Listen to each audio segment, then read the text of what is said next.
But in the bullshit department, a businessman can't hold a candle to a clergyman. Because I got to tell you the truth, folks. I got to tell you the truth. When it comes to bullshit, big time, major league bullshit, you have to stand in awe of the all-time champion of false promises and exaggerated claims, religion. No contest. No contest. Religion easily has the greatest bullshit story ever told. Think about it. Religion has actually convinced people that there's an invisible man living in the sky who watches everything you do every minute of every day. And the invisible man has a special list of 10 things he does not want you to do. And if you do any of these 10 things, he has a special place full of fire and smoke and burning and torture and anguish where he will send you to live and suffer and burn and choke and scream and cry forever and ever till the end of time. But he loves you.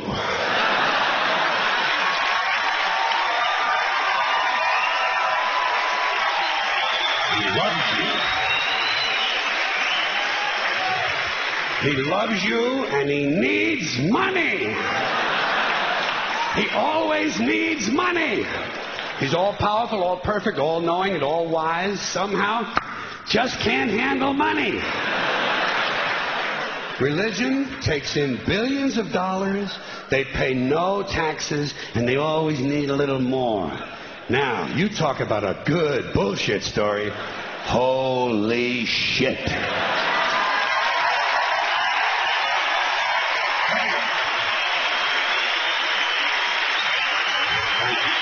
But, thank you very much.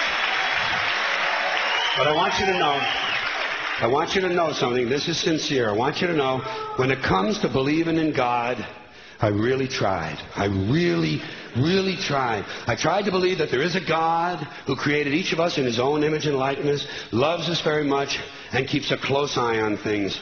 I really tried to believe that, but I got to tell you, the longer you live, the more you look around, the more you realize something is fucked up. Something is wrong here. War, disease, death, destruction, hunger, filth, poverty, torture, crime, corruption, and the ice-capades. Something is definitely wrong. This is not good work. If this is the best God can do, I am not impressed. Results like these do not belong on the resume of a supreme being. This is the kind of shit you'd expect from an office temp with a bad attitude. And just between you and me, in any decently run universe, this guy would have been out on his all-powerful ass a long time ago. And by the way, I say this guy because I firmly believe, looking at these results, that if there is a God, it has to be a man. No woman could or would ever fuck things up like this.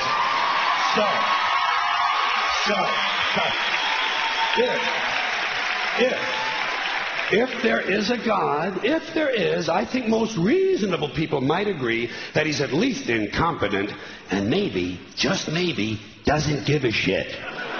Doesn't give a shit, which I admire in a person and which would explain a lot of these bad results. So rather than be just another mindless religious robot, mindlessly and aimlessly and blindly believing that all of this is in the hands of some spooky, incompetent father figure who doesn't give a shit, I decided to look around for something else to worship, something I could really count on. And immediately, I thought of the sun. Happened like that. Overnight, I became a sun worshiper. Well, not overnight. You can't see the sun at night. But first thing the next morning, I became a sun worshiper. Several reasons. First of all, I can see the sun. Okay? Yes. Unlike some other gods I could mention, I can actually see the sun. I'm big on that. If I can see something, I don't know, kind of helps the credibility along, you know?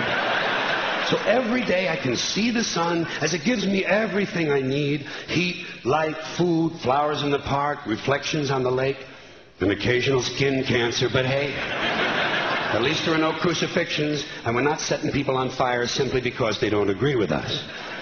Sun worship is fairly simple. There's no mystery, no miracles, no pageantry. No one asks for money. There are no songs to learn. And we don't have a special building where we all gather once a week to compare clothing. And the best thing about the sun, it never tells me I'm unworthy. Doesn't tell me I'm a bad person who needs to be saved. Hasn't said an unkind word. Treats me fine. So I worship the sun. But I don't pray to the sun. You know why? I wouldn't presume on our friendship. It's not polite. I've often thought people treat God rather rudely, don't you? Asking trillions and trillions of prayers every day, asking and pleading and begging for favors. Do this, give me that, I need a new car, I want a better job. And most of this praying takes place on Sunday, his day off. It's not nice, and it's no way to treat a friend. But people do pray, and they pray for a lot of different things. You know, your sister needs an operation on her crotch. Your brother was arrested for defecating in a mall. But most of all, you'd really like to fuck that hot little redhead down at the convenience store. You know, the one with the eye patch and the club foot. Huh? Can you pray for that? I think you'd have to. And I say, fine, pray for anything you want. Pray for anything. But what about the divine plan? Remember that?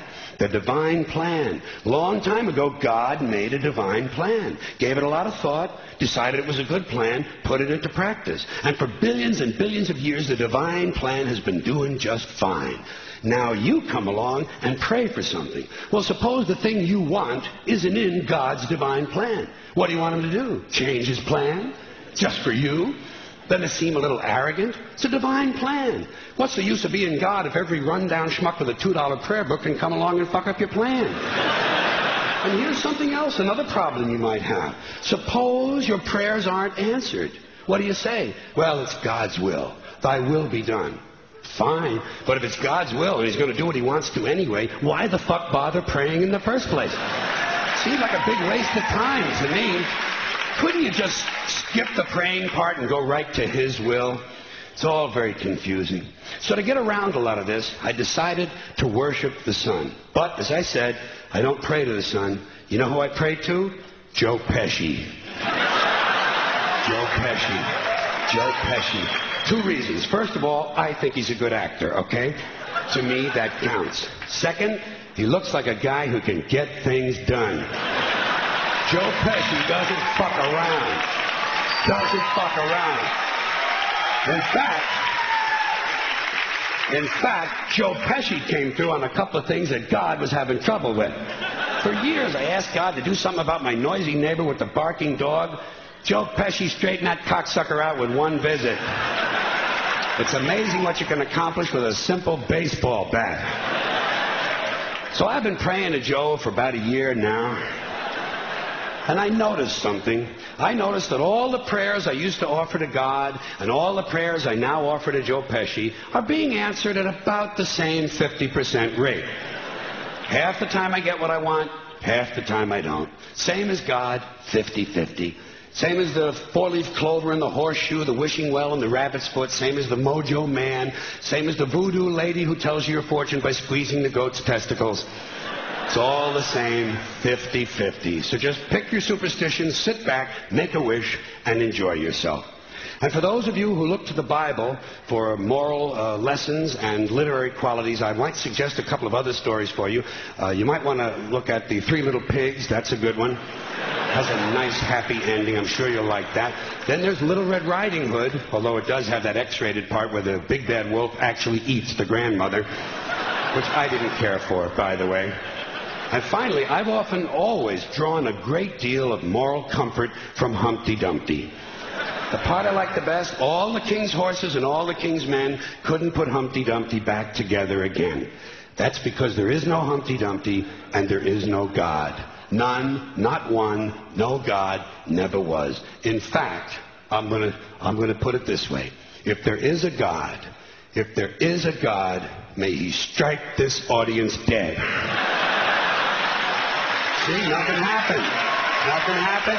Everybody's okay. All right? Tell you what. I'll raise the stakes a little bit. If there is a God, may he strike me dead. See? Nothing happened. Oh, wait. Got a little cramp in my leg. And my balls hurt. Plus, I'm blind. Oh, now I'm okay again. Must have been Joe Pesci, huh? God bless Joe Pesci. Thank you all very much. Joe bless you. Thank you very much. I appreciate it.